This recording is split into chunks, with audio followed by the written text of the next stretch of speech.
Alors nous revoilà sur le plateau de Vapexpo en cette dernière journée. On a abordé beaucoup de sujets ces derniers jours et même ce matin on a parlé de politique, de santé publique, on a parlé de sujets scientifiques et économiques aussi, on a abordé beaucoup de choses.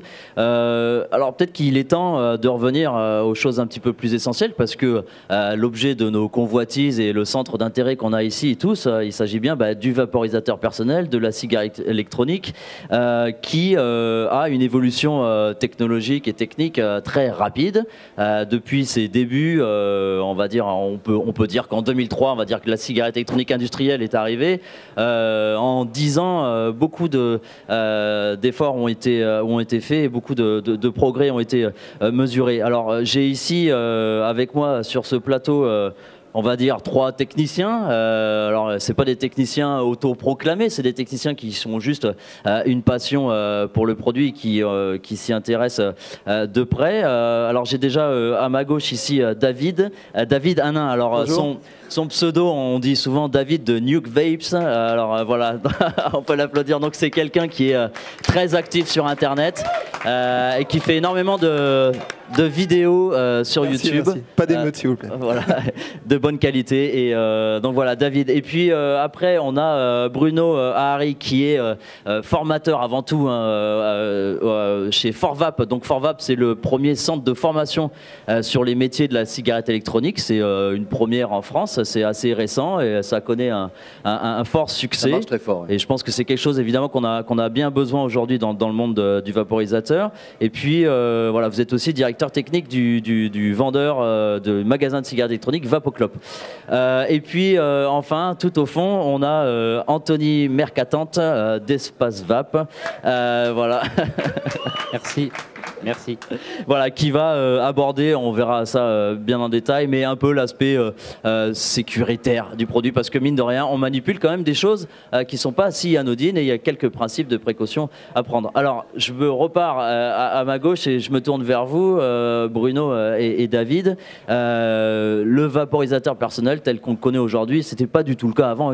Ça ressemblait pas du tout à ça. On est parti à l'époque sur des produits qui étaient très similaires à une cigarette électronique. D'où on vient finalement? D'où on vient, l'histoire elle est pas si longue que ça, pas si voilà, c'est grosso modo c'est arrivé sur le marché en 2004, on le sait tous à peu près. Mais pour replacer un petit peu les choses, je voulais d'abord, il y a peut-être ici des gens qui ne connaissent pas du tout la cigarette électronique et qui veulent découvrir ce que c'est concrètement. Donc on va partir de la base. Une cigarette électronique en fait fonctionne toujours de la même façon, c'est toujours le même principe de fonctionnement, que ce soit quelque chose de très standard comme ça, comme une batterie Ego, on verra un tout petit peu après, et un Stardust dessus, ou encore des cigarettes électroniques jetables ou des modes comme Provari, un pipeline, etc. Le principe de fonctionnement, c'est tout simplement une batterie, quelle que soit sa forme et sa taille, qui va alimenter en électricité un élément chauffant, que l'on appelle aussi une résistance. Cet élément chauffant, dans lequel est inclus une mèche en fibre de silice, bien souvent pour le matériel, on va dire, standard. Donc l'élément chauffant va vaporiser le liquide qui est contenu dans un réservoir. Voilà. Donc on parle d'atomiseur, de cléromiseur. Pour faire simple, le cléromiseur, c'est tout ce qui est clear, en anglais, transparent. Voilà. Atomiseur, l'atomiseur, pour moi, c'est plutôt la partie élément chauffant, celle qui atomise. Voilà. C'est un terme générique, c'est l'élément chauffant, mais par extension, aujourd'hui, un atomiseur, c'est ça, par exemple. Voilà. L'ensemble, on appelle ça un atto, pour faire simple. Voilà la langue française, elle arrive à se faire une place un petit peu dans ce monde technique parce que on a toujours un petit peu, voilà, on voit toujours ces reviewers qui sont là, oui, alors le bottom cap, etc. On a un peu du mal à suivre si on n'est pas forcément connaisseur. Est-ce que ça commence à changer ces choses-là? On arrive à trouver des équivalences françaises pour tous ces noms techniques? Petit à petit, tu as initié le vaporisateur personnel, ouais. Mais bon, on est tous encore sur l'IC, les cigarettes électroniques, Atto, Cliro, machin. Donc, il y a beaucoup de jargon. Énormément de jargon dans là ici, quoi. j'en sais quelque chose. Et c'est quelque chose. Ça peut être déroutant, c'est vrai au début. C'est très déroutant. Et au sein de Forvap, d'ailleurs, on insiste beaucoup sur cette culture générale des termes employés parce que c'est un peu la jungle. Il faut savoir de quoi on parle. Alors, quel autre modèle dans cette évolution? Alors, si on prend l'historique, Anthony, tu veux faire un petit peu l'historique peut-être? L'historique au complet? Ouais. Allez. T'as 5 jours ou... Alors, non. Oh, bon, non. Et puis surtout, je suis pas un très vieux vapoteur, moi. Donc, j'ai pas commencé. Moi, j'ai commencé à l'époque où les Ego s'étaient déjà bien installés. Mais historiquement, les tout premiers modèles avaient tendance à reprendre l'aspect, essayer de singer à tout prix l'aspect d'une cigarette. Donc en général l'élément chauffant était situé dans la partie qui ressemblait au filtre et la batterie c'était le corps de la cigarette. Le problème de ces modèles-là, c'est que la cigarette électronique a eu pas mal de difficultés à convaincre les premiers vapoteurs parce que il y avait un déficit de performance, de puissance, etc. On est quand même face à un objet qui est technique. Donc ces dimensions, ces capacités sont imposées par la taille que l'on impose à l'objet. Donc il y a eu pas mal de difficultés, quelques modèles comme la KRB 108 et autres qui fonctionnaient correctement. Il y a eu une révolution, un produit qui s'est imposé comme l'évidence, le standard, parce qu'il a trouvé l'encombrement idéal avec des performances satisfaisantes qui est l'Ego. La première Ego, quand elle est sortie, une batterie en 14 mm, donc non pas du 10 ou 11 mm, je ne sais plus ce que c'était une KR, qui permettait d'embarquer 2 à 3 fois plus d'autonomie avec un format relativement court. Et surtout la capacité à envoyer suffisamment de courant pour alimenter la résistance de manière efficace, parce qu'il y a une notion d'ampérage aussi, c'est un peu technique, c'est pour ça que j'étais peut-être pas... on peut avoir une batterie qui a énormément d'autonomie, mais qui ne sera pas capable d'envoyer assez de jus. L'ampérage est important. Et donc l'ampérage, il n'y a pas de secret, plus c'est gros, plus c'est d'ampères. Donc cette batterie s'est imposée un peu comme le standard. D'ailleurs, curieusement, elle est toujours aujourd'hui. Il n'y a pas eu de grosse évolution depuis 2 ans, si ce n'est avec les batteries Twist, type Ego mais réglables, qui permettent en plus de gérer, en sacrifiant un peu d'autonomie, permettent d'augmenter la puissance, la tension, de manière à augmenter les performances, en sacrifiant l'autonomie, puisqu'encore une fois, c'est un robinet qui coule. Plus le robinet coule fort, plus on vide vite le réservoir. Voilà, c'est aussi simple que ça. Et après, après c'est la partie 3. Donc, hein, après c'est la partie 3. Mais bon, batterie Ego, tout le monde connaît, je suppose, tout le monde y est passé. Il y a eu quelques marques qui, en fait, peut-être les citer au niveau des marques. Joytech, Gentil, ouais. Joytech, Gentil, voilà, qui ont été les initiateurs et les joyeux inventeurs de ces Oval modèles de aussi, non? Alors Oval, a priori, c'est la filiale US de Joytech. Bon, voilà, donc c'est la même chose. D'accord, ok. C'est pour ça qu'ils ont les mêmes produits, en fait. D'accord, ok. Et alors, cette notion de régulation de tension, vous parliez tu parlais de la batterie Twist, c'est ça? Ouais. Finalement, moi je sais que j'en ai utilisé aussi, ce qu'on appelle des spinners, voilà. Finalement, moi, dans ma vape quotidienne, j'étais toujours réglé à la même tension, autour, je sais plus, j'étais à 3,8 ou 4 volts. Et je me dis, finalement, à quoi bon pouvoir régler cette chose-là, puisque une fois que j'ai trouvé, moi, mon bon réglage, voilà, tout marche bien. Donc pourquoi les constructeurs ne se sont pas dit, le meilleur rendu sur une résistance d'1,8 ohm, on estime que c'est à 4 volts, et puis point barre. Et on fait que des batteries à 4 volts. Pourquoi on est toujours sur des batteries par défaut à 3,7, si je ne me trompe pas, les petites batteries Ego comme ça? Parce qu'en fait, simplement, le rendu, justement, l'Ego Twist, c'est ce qui t'a permis à toi de trouver ta puissance de vape, ce qui te plaît, en fait. Et c'est ce qui t'a permis de trouver ce rendu, c'est ce réglage. Et le réglage, il va être différent suivant les gens. Il y a des personnes qui aiment vaper à basse puissance, à genre 7 watts ou 8 watts. Il y en a d'autres qui vont préférer vaper à 14 watts, 15 watts, 20 watts. Ça c'est très variable suivant les personnes aussi. Il y a vraiment une grosse variation au sein de la communauté en termes de puissance de ce que les gens aiment vaper. Donc l'Ego Twist, justement, c'est comme chacun est différent et chacun a sa façon de voir la vape et ses goûts en vape. Chacun peut régler avec cette batterie-là ce qui lui la batterie à la tension qui lui convient en fait. Et ce ratio tension-résistance, donc il n'a jamais été trouvé correctement dans ces premiers modèles là, les KR 808 ou je sais plus les noms exactement que tu as donnés, ces petites cigarettes qui ressemblent à des cigarettes. Finalement, les fabricants faisaient ça à l'aveugle, c'est-à-dire en disant on a une tension, résistance, point barre, mais on le voyait bien que ça marchait pas, alors qu'en fait c'est qu'un principe électrique qui me paraît assez simple finalement. Mais comment ça se fait qu'on a mis autant de temps à arriver à des conclusions comme celle-ci? Il savait très bien, si tu veux, il savait très bien à quelle résistance était l'atomiseur, évidemment. Mais par contre, ils avaient une obligation, vu que la batterie sur une cigarette électronique de taille cigarette est vraiment minuscule, on a une limitation de contenance en fait sur l'accu. Et ils ont été obligés de mettre des atomiseurs à très haute résistance pour pas que la batterie se vide en 30 secondes. Parce que si tu mets par exemple, si tu mets une résistance à 0,5 ohm sur une petite batterie comme ça, c'est pas recommandé, mais ça va vaper assez fort. Mais par contre, tu vas drainer ta batterie en quelques minutes. Alors qu'en mettant un atomiseur avec une très forte résistance, on baisse grandement la puissance du montage total.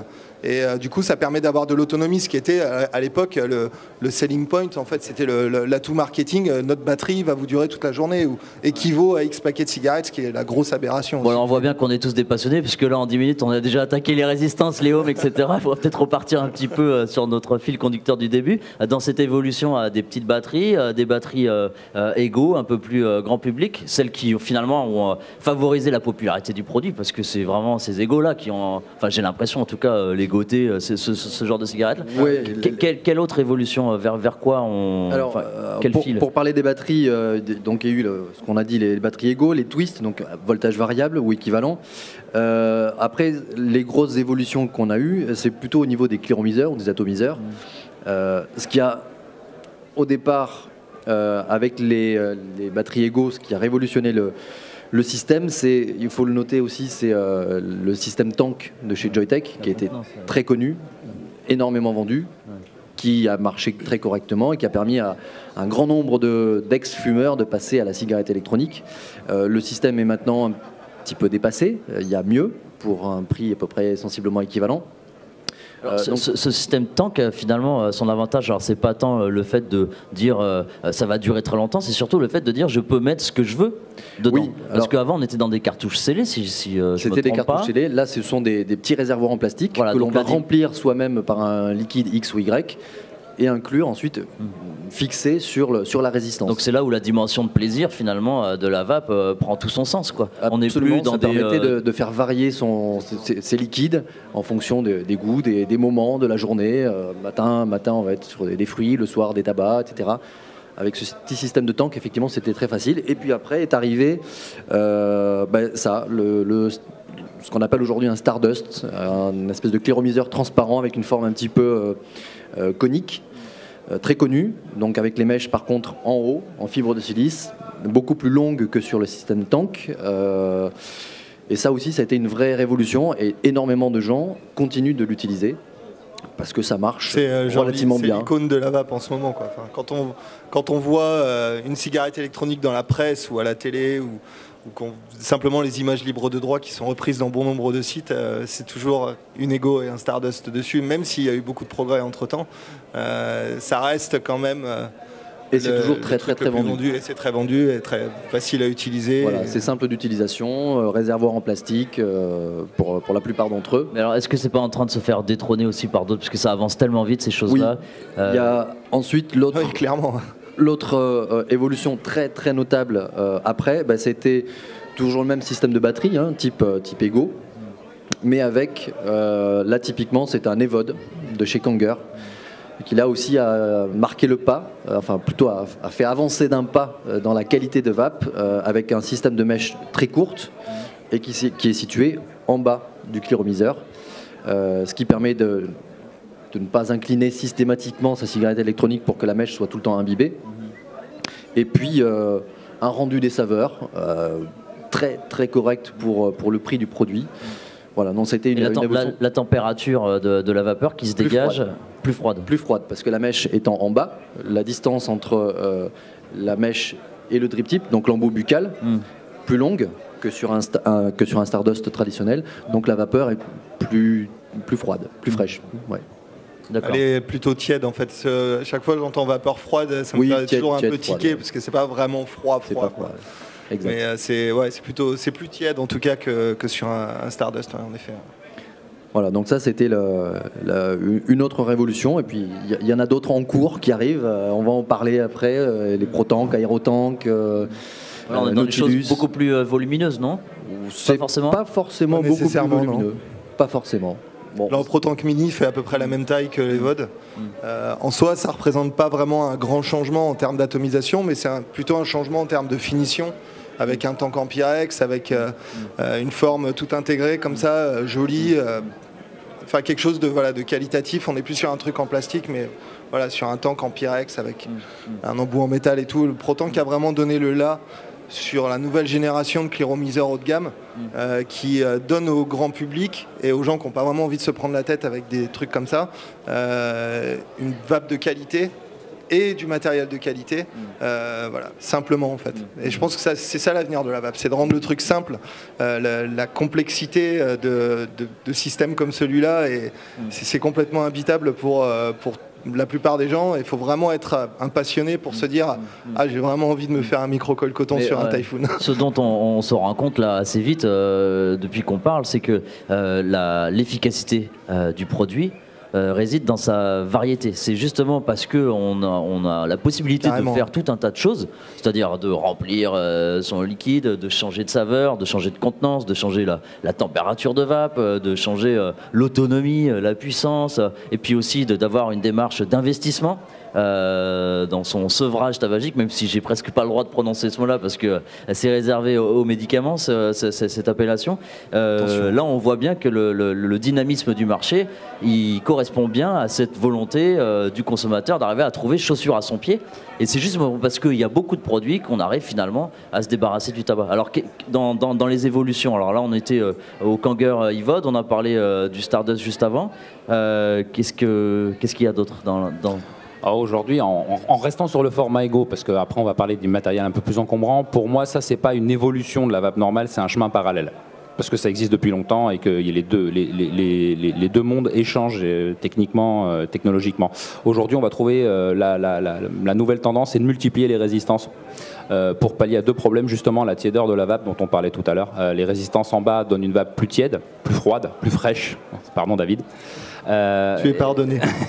Ce qui peut très bien convenir avec certaines saveurs type menthol, type fruité, et pas nécessairement avec du tabac, avec des arômes plus travaillés qui vont demander une température un peu plus élevée. Donc plutôt que de remonter la résistance en haut, ce qui pose toujours le même problème que comment on achemine le liquide en haut quand il est en bas, parce qu'on vit sur une planète où il y a une petite loi qui s'appelle la gravité et qui malheureusement nous pose beaucoup de soucis. L'idée elle est plutôt de multiplier les résistances, d'en mettre deux et de les mettre en bas, de manière à ce que ça chauffe de manière plus forte. Mais là, par contre, il faut réussir à atteindre le stade où il n'y a pas de dégradation des saveurs. Donc on est toujours en train d'essayer de taquiner la limite de la chose. Aujourd'hui, on est vraiment sur ça. C'est la tendance actuelle, c'est deux résistances en bas. Voilà. Tous les produits qui sont sortis ces 6 derniers mois, c'est ça, je crois, sans dire de bêtises, que ce soit le Protank V2, les BDC et autres. Voilà. Alors Bruno, est-ce qu'on peut parler de génération dans ces évolutions technologiques, les premières cigarettes électroniques qui ressemblaient à ces cigarettes qui sont d'ailleurs toujours sur le marché, faut le rappeler. Oui. Est-ce qu'on peut dire que c'était des modèles de première génération et que ces modèles beaucoup plus populaires, type Ego, Stardust et ainsi de suite, font partie de la deuxième génération? Est-ce qu'il y a une troisième génération qui arrive? Oui, clairement. Les Ego, Stardust, etc., on va dire que c'est la deuxième génération. Enfin, après, on n'est peut-être pas forcément d'accord sur le nombre de générations, mais peu importe. Donc il y a eu ce système-là. Ensuite, il y a eu les Protank, enfin la série des Protank. Donc on cite des marques Kanger, mais il y a d'autres produits qui existent qui sont relativement efficaces aussi. Donc ça, c'était une nouvelle avancée. Donc on peut parler de troisième génération. Et puis une troisième génération, 5, presque 4, avec l'arrivée des dual coil, notamment résistance en dual coil. Protank 3, Aerotank, Nautilus, la gamme Aspire aussi, qui pointe le bout du nez, qui marche bien. Donc ouais, là on est sur de la 3, voire 4e génération éventuellement. Ouais. Alors j'ai le sentiment que cette troisième génération, elle se rattache à ce qu'on appelle les modes. Hein. C'est donc ces vaporisateurs optimisés, en tout cas modifiés dans le but d'optimiser leur fonctionnement. Est-ce que finalement là la frontière est en train de se réduire, c'est-à-dire qu'on parle de mini protank, c'est-à-dire qu'avant on avait des protanks, donc des cliromiseurs très volumineux finalement, où il fallait avoir des batteries amovibles, il fallait avoir des tubes en métal, etc. Il fallait avoir des gros appareils. Tout est en train de se miniaturiser. Et est-ce que cette frontière justement entre la vape du passionné, bricoleur du dimanche, avec tous ses outils, est en train de se réduire, cette frontière-là? Est-ce que la cigarette de demain va être aussi performante que celle de David, le geek de la vape, quoi? Probablement, ouais, à terme. Je pense qu'il y a quand même... Enfin, il y a un fantasme de se dire qu'on va réussir à mettre dans un Cliro et une batterie de la taille d'une Ego à peu près, autant de puissance que dans un mode comme ça, mais il y a des lois physiques qui vont empêcher ça. Par exemple, la contenance, on ne peut pas compresser un liquide. Donc de toute façon, si vous voulez 5 ml de juice dans votre atto, il va falloir un atto qui soit volumineux, d'une certaine façon. Même si on le gère très bien, qu'on arrive à le rendre compact, etc., il va toujours avoir une taille pour la contenance. Et c'est pareil pour les batteries. Si on veut une autonomie et de la puissance, on va être obligé d'être sur des accus qui vont être plus importants, à moins qu'on invente une nouvelle façon de distiller l'énergie qui ne soit pas de l'énergie accumulée dans des accumulateurs, justement, à moins qu'on invente une autre façon de générer la puissance, ce qui est toujours possible, hein. Mais tant qu'on en sera aux accus, la taille en elle-même ne va pas vraiment changer, quoi. Si on veut de l'autonomie, ça sera gros. Si on veut de la compacité, ça n'aura pas d'autonomie. Et ça, malheureusement, c'est des choses qu'on ne peut pas contourner. Le besoin peut changer à ce niveau-là, hein. Pendant 10 ans, dans l'univers de la téléphonie mobile, on a fait de plus en plus petit, de plus en plus petit, de plus en plus petit, de plus en plus petit. Et depuis 5 ans, on fait de plus en plus gros, de plus en plus gros, de plus en plus gros. C'est vrai, mais après, au niveau de la capacité des batteries, sur une ISIC, ça reste simple, on n'est pas sur un écran. Ceci dit, il y a plus de leviers pour évoluer sur la capacité et la puissance des batteries à court terme que sur la compression du liquide. Parce qu'à un moment donné, effectivement, soit on réduit le volume de vapeur, soit on augmente la capacité du réservoir. On peut pas. Là, c'est le point sur lequel je pense. Ouais. Ou alors on trouve un nouveau composé qui produit plus de vapeur en consommant moins. Mais aujourd'hui, on est avec comprimé. Du PG, de la VG. Voilà. Alors justement, au niveau de ces liquides, parce que bon, c'est le centre du sujet. Sans ça, il se passe rien. On a beau faire de l'électricité, il se passe rien. Est-ce qu'il y a eu une évolution comme ça, aussi flagrante que celle du matériel? Côté liquide? Oui. Anthony, peut-être on parlera mieux que moi, je ne suis pas un expert en liquide. Alors je préfère laisser la main à David, je ne suis pas très expert en liquide non plus. Je préfère laisser la main à Bruno en fait. Parce que... Non, oui, en fait les liquides, non, il n'y a pas eu vraiment d'évolution, c'est ça qui est assez étrange d'ailleurs, c'est qu'il y a eu beaucoup de choses qui ont été faites en termes de matériel, mais je pense que le liquide ça a été quelque chose qu'on a réussi à faire bien du premier coup en fait, et tant que ça restera sous cette forme de propylène glycol, de glycérine végétale, ce sera quelque chose qui sera plus ou moins immuable. Pour vous, depuis le début de l'histoire industrielle de la cigarette électronique, ce couple PG-VG, donc propylène glycol, glycérine végétale, a toujours été là? Ah oui, bien sûr. Ouais. Ça a toujours été comme ça. Au début, c'était principalement du PG, en fait. Et ensuite, on s'est rendu compte qu'en mettant de la glycérine végétale, on augmentait la production de vapeur. Donc, après, c'est devenu... on a essayé de faire des mix. Alors, il y a de la recherche qui est faite, il y a des nouvelles saveurs qui existent, il y a de plus en plus de marques de liquides qui sont sur le marché. En termes de rendu, pour l'utilisateur, PG, VG, c'est quoi s'il fallait résumer les choses? PG, plus de heat, VG, plus de fumée, plus de vapeur? C'est un peu ça, ouais. Le PG, ça va favoriser la perception des arômes dans le liquide. Ça va aussi donner une vapeur un peu plus sèche, en gorge et en bouche. Ça va pas être le meilleur producteur de vapeur en soi, en tout cas pas le PG classique. Ça va être aussi parfois source un peu de gêne, genre la gorge sèche, envie de boire assez fréquemment, etc. Ça peut être provoqué par le PG. Ça va favoriser le HIIT aussi, la contraction en gorge qu'on a avec la nicotine.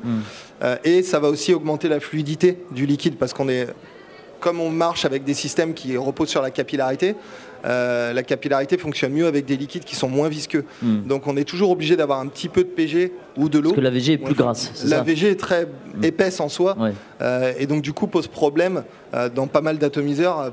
Enfin, ceux qui vapent sur du 100% VG dans la salle sont au courant.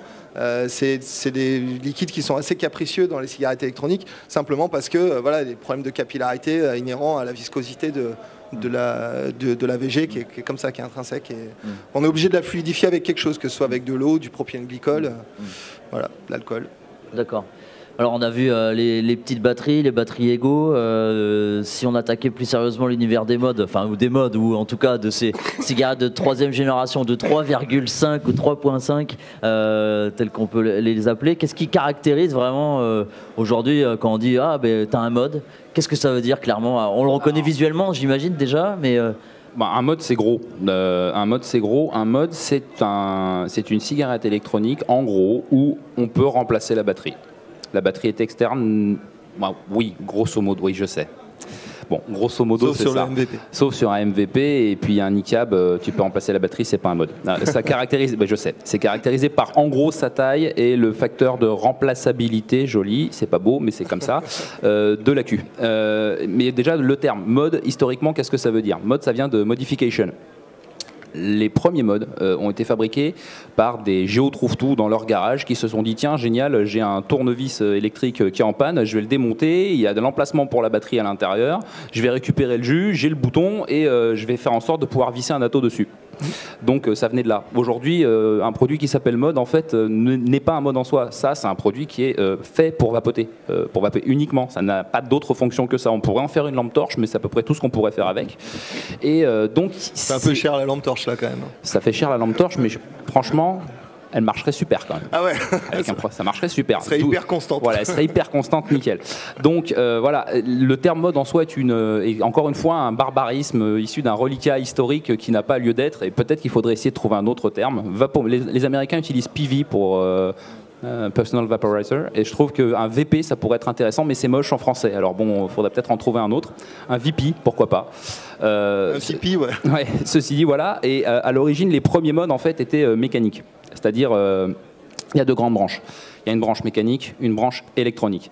Aujourd'hui, les deux branches existent, évoluent en parallèle. En gros, le domaine du mode mécanique évolue vers la joaillerie quasiment de nos jours, avec des produits extrêmement chers, gravés.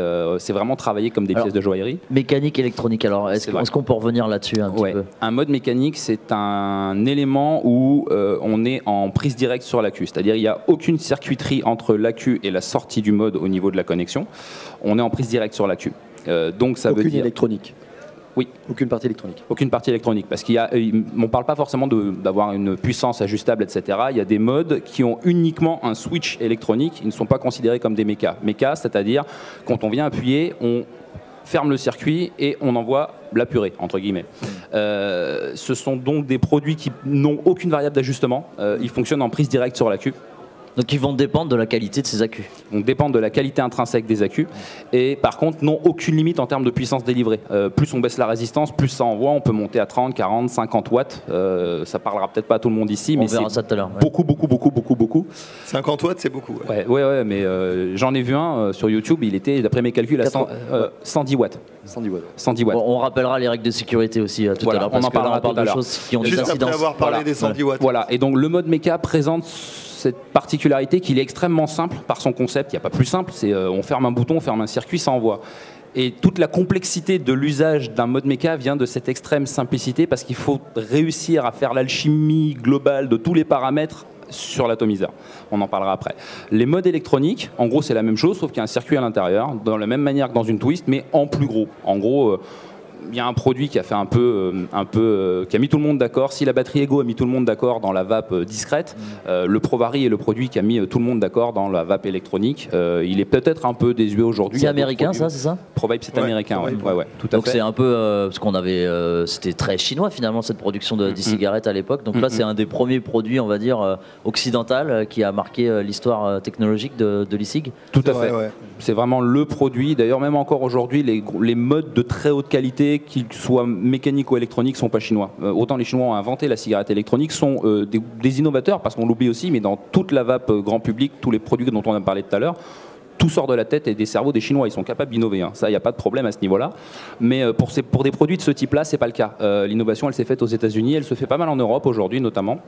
En Allemagne, on n'est pas forcément encore au niveau en France, ça vient petit à petit, doucement, il y a des projets, oui, non, mais il y a plein de trucs qui sont en train de se faire, mais voilà, on a un petit peu de retard, et donc ce produit-là a mis tout le monde d'accord par la qualité de son rendu et l'aspect sécuritaire. Il y a énormément de protection.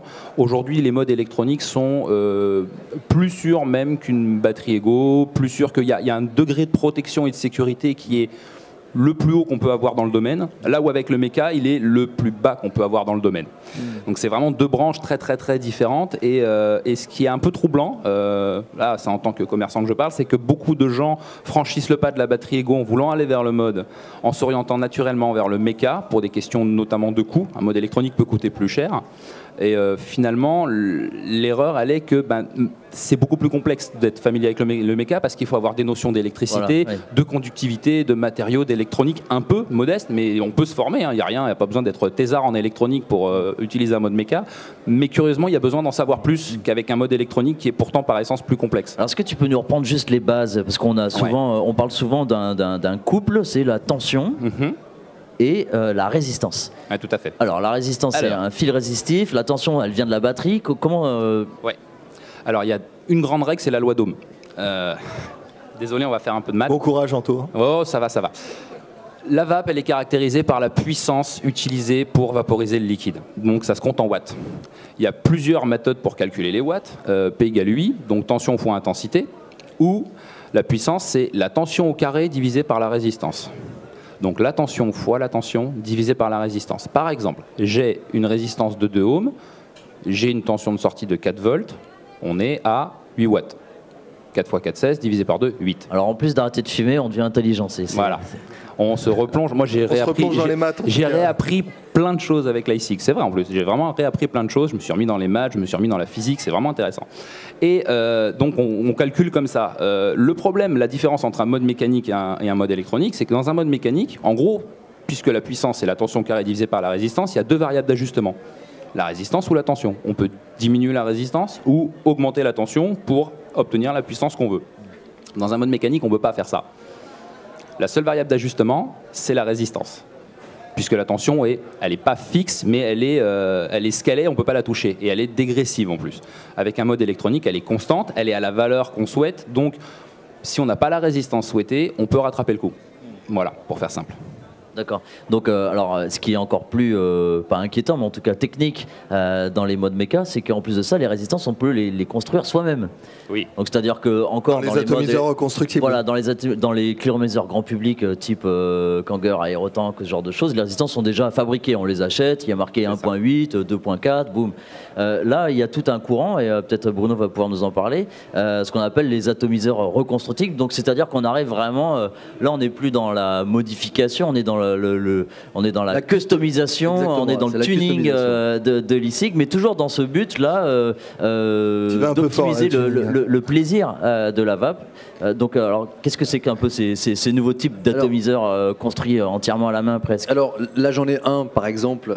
En fait, un atomiseur reconstructible, c'est un réservoir dans lequel il n'y a pas de résistance. Et l'objectif, justement, c'est de reconstruire soi-même sa résistance à sa façon, avec sa propre technique, parce qu'il y a moult et moult façons de faire et refaire une résistance, avec du fil Cantal, avec du fil inox, avec du coton, avec de la fibre de silice, avec de la mèche, du mèche, donc de la maille métallique, donc des mèches en métal.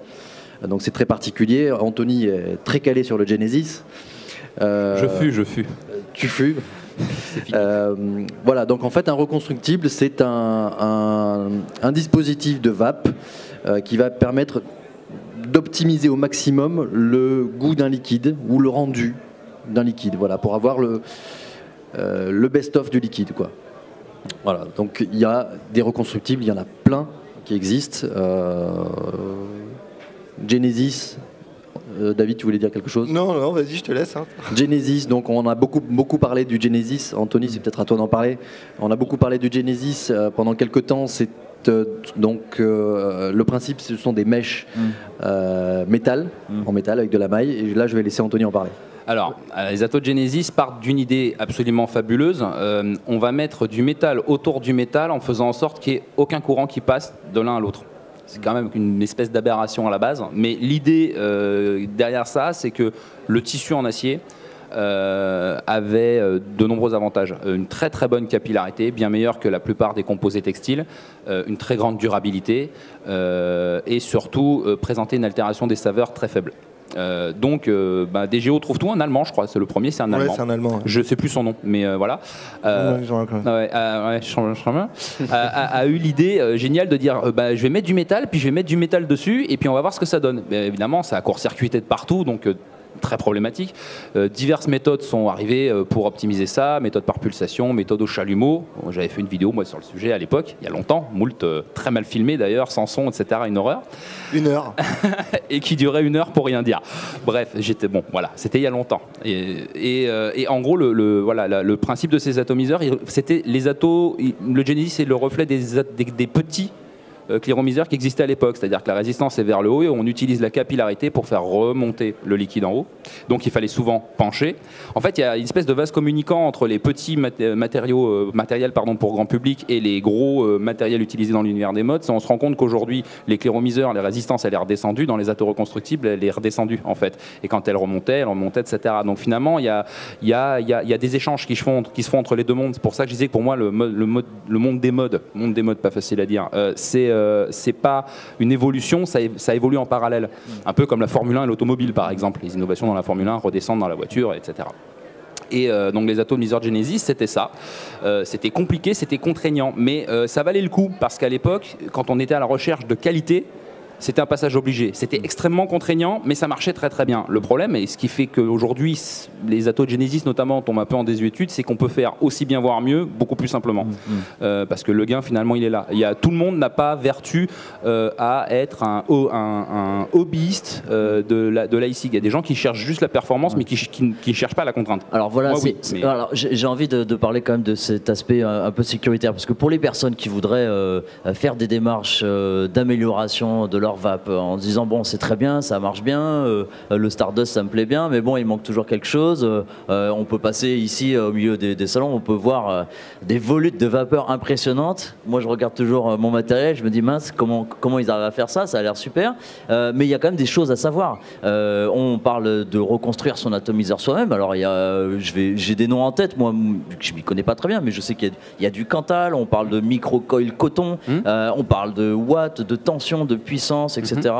S'il fallait un petit peu résumer les grandes lignes de la sécurité comme ça dans ce monde des modes, quelles seraient-elles? Déjà, on va essayer d'expliquer un petit peu le principe. Dans le monde des atomiseurs reconstructibles, on peut jouer sur plein de paramètres. Déjà, il y a un fil chauffant, résistif. Donc, différents types de fils, inox, Cantal, nichrome. Les 3 plus connus, c'est ceux-là. C'est même les seuls, finalement. Ouais. Non, mais j'en ai testé d'autres, mais ça marchait pas bien. Ouais. Papier cul, ça marche pas bien. Après, sur ce fil, il faut tenir compte d'un facteur, c'est qu'on va vouloir chercher une certaine résistance. Donc, à une certaine longueur de fil correspond une résistance donnée. Donc, la valeur de la résistance au mètre de ce fil a un impact. Derrière ça, forcément, sur un même fil, pour faire varier la résistance, on va changer son diamètre, puisque plus un fil est petit, plus il résiste. Moins il y a de courant qui passe dedans. Donc on a déjà le choix du type de fil, le diamètre de fil et le type de montage qu'on va vouloir faire. Après, il faut acheminer le liquide dans la résistance. Là, on a le choix entre du mèche acier, donc on en a parlé, contraignant parce qu'il faut l'isoler, etc., le rendre non conducteur. On a de la fibre de silice. Anciennement, il y avait de la fibre de verre, mais elle est en train de disparaître et c'est très bien au niveau sanitaire, donc tant mieux.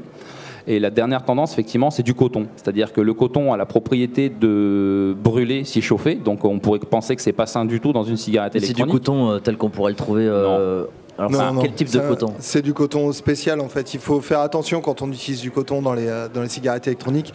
Moi je l'ai fait au D-Make-up. Je l'ai fait au début, j'avais pas de coton. Premier test montage coton, j'ai piqué un D-Make-up à ma femme, ça marche mal honnêtement, et puis c'est pas bon. C'est pas top en termes parce que le coton c'est vraiment traité, surtout ceux qui sont en forme de pad collé, agglutiné. Il y a une espèce de pas de résine, mais il y a un composé dessus qui le maintient dans cette forme-là, et c'est vraiment pas bon. En fait, le meilleur coton à utiliser pour les reconstructibles, si on veut faire ça, c'est d'utiliser du coton cardé. En fait, c'est du coton juste qui est sorti de la fleur et qui est pas traité, pas filtré, qui est juste du coton brut, quoi. Et ça marche très bien. Est-ce que vous avez le sentiment, vous qui testez, qui êtes un peu à la pointe, je peux dire ça comme ça, est-ce que vous avez le sentiment que les industriels de l'e-cigarette, alors pour nommer les grandes marques, Kanger, Joytech, etc., est-ce que vous avez le sentiment qu'elles vous écoutent, ces marques-là? Carrément, ouais. Pas du tout. Alors, Anthony, pas d'accord? Non. Moi d'accord, ouais. Alors, pour quelle raison ? En fait, je pense à Inokin là. Ouais, Inokin, d'accord. C'est qui me vient à l'esprit parce que Mais Inokin, c'est pas très grand public. ils ont vraiment cette mentalité d'envoyer beaucoup de matériel aux bêta-testeurs, dont je fais partie, de demander leur avis, de demander des vrais feedbacks, et ils en tiennent compte. C'est-à-dire que quand on a une critique sur un mode ou un truc, on aura beaucoup, par exemple, reproché d'avoir une connexion qui était un peu profonde et qui avait du mal à toucher sur pas mal de choses. Sur les nouveaux modèles, ils ont mis une connexion sur ressort. Et il y a tout un tas de trucs comme ça qui montrent que Inokin écoute bien le feedback en fait. Et à quelle rapidité ils arrivent à réagir ? des fois suffisamment rapidement pour que j'ai le temps de m'en plaindre dans la review et que la personne qui achète le mode se dise ah mais en fait non, il y a déjà la connexion sur ressort. Anthony, pas d'accord ? Pour quelle raison ? Alors, d'accord avec ce qu'il vient de dire, mais disons que David cite une exception et en fait règle, c'est pas bien. Inokin, c'est une exception, clairement. Ouais. Voilà, la plupart des industriels ont des intérêts qui sont divergents. Ils sont à la recherche du produit ergonomiquement facile.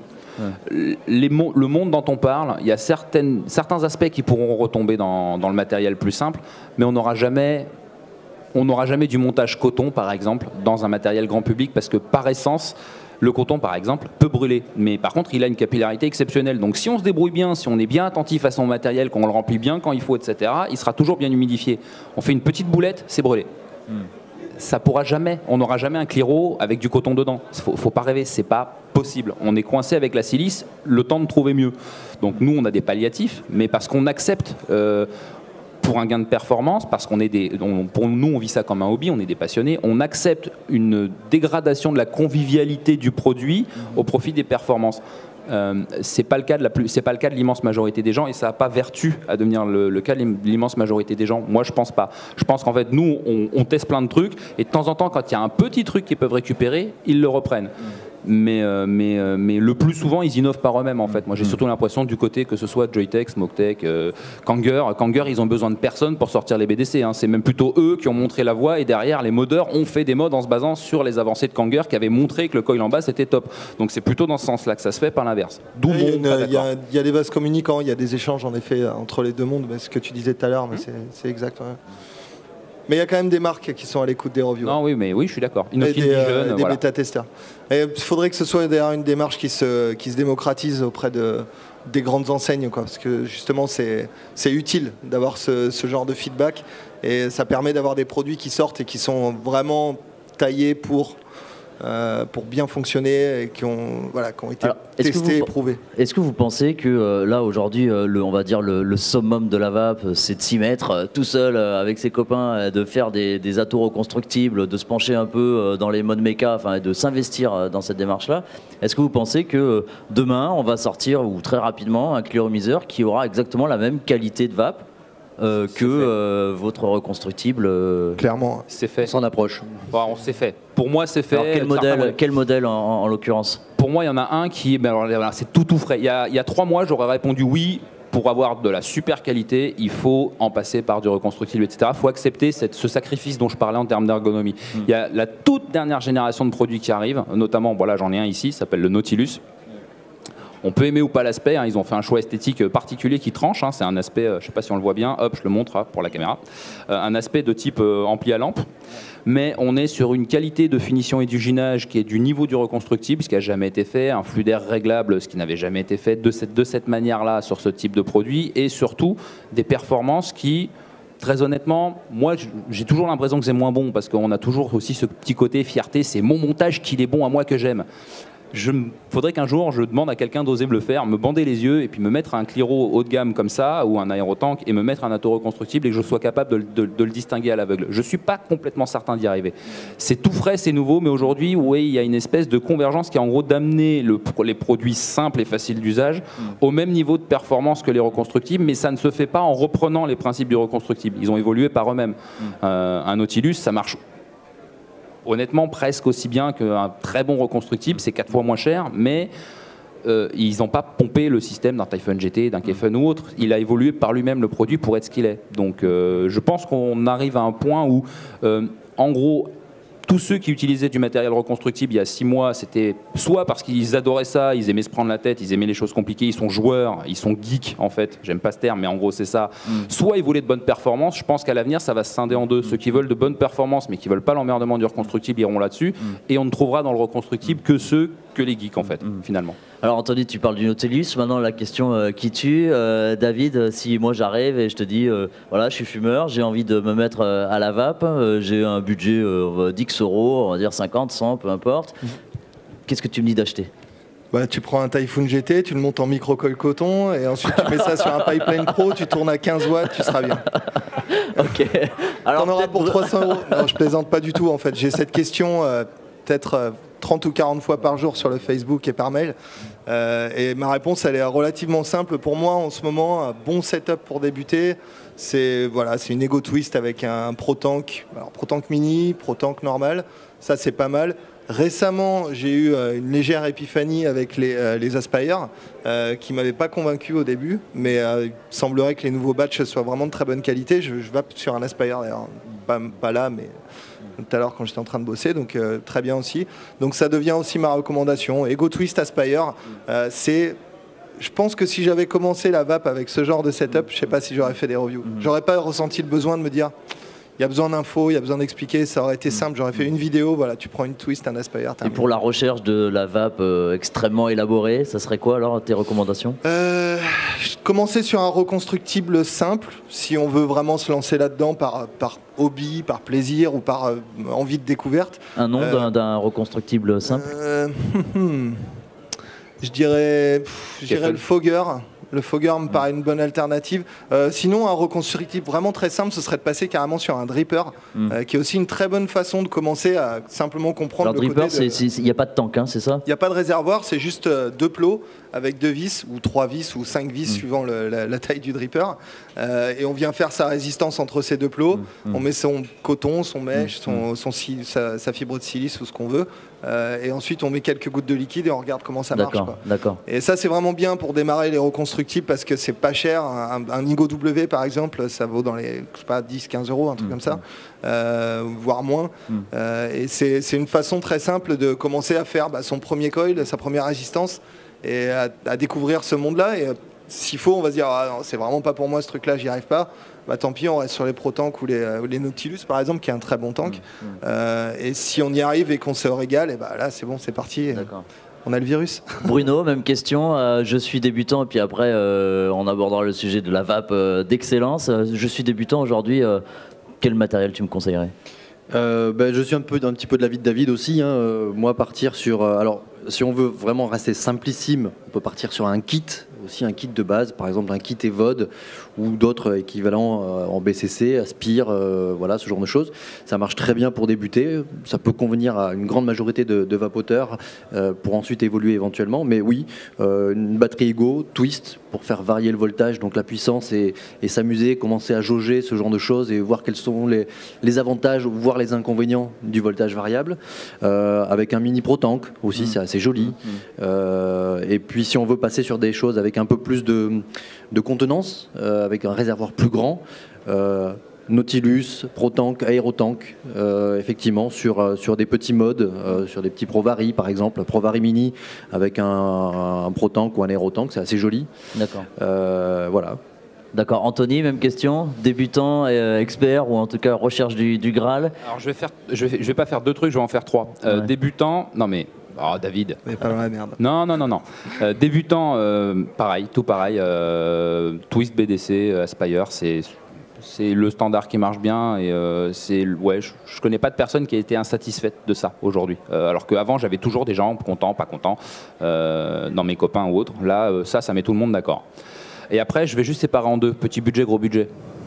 Ouais. Tu comprends mieux aussi. Oui. Parce que voilà, je peux dire pour moi le setup ultime, je l'ai dans la main. Bah fatalement, j'ai accès à peu près tout le matos que je veux, donc je vapote sur ce que j'estime être le setup ultime. Pour moi, c'est un Typhoon GT avec un pipeline.